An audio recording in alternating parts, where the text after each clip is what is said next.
Ngayon po ay gagawa ako ng isang pork recipe na siguradong magugustuhan nyo.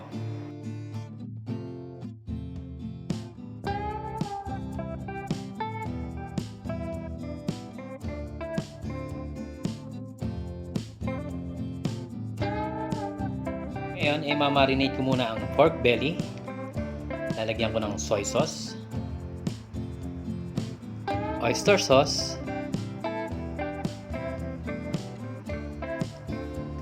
ketchup,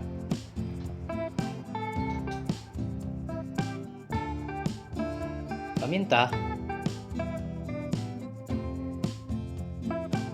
calamansi juice,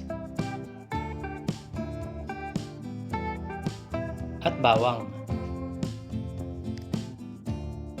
Hahaluin ko lang ito ng mabuti para manuot lahat ng sangkap sa baboy.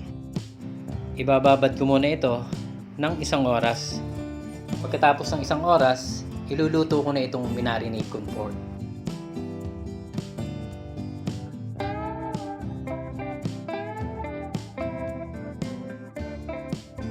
Lalagyan ko na ng tubig para mapakuluan ko na.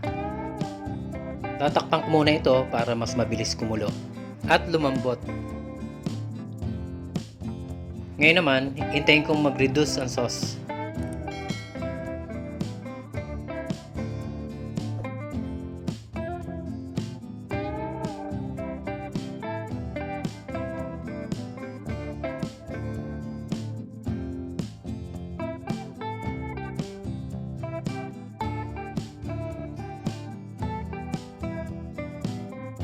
Ayan, luto na ang masarap na pork belly recipe.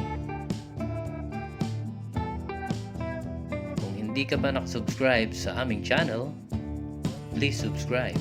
Maraming salamat!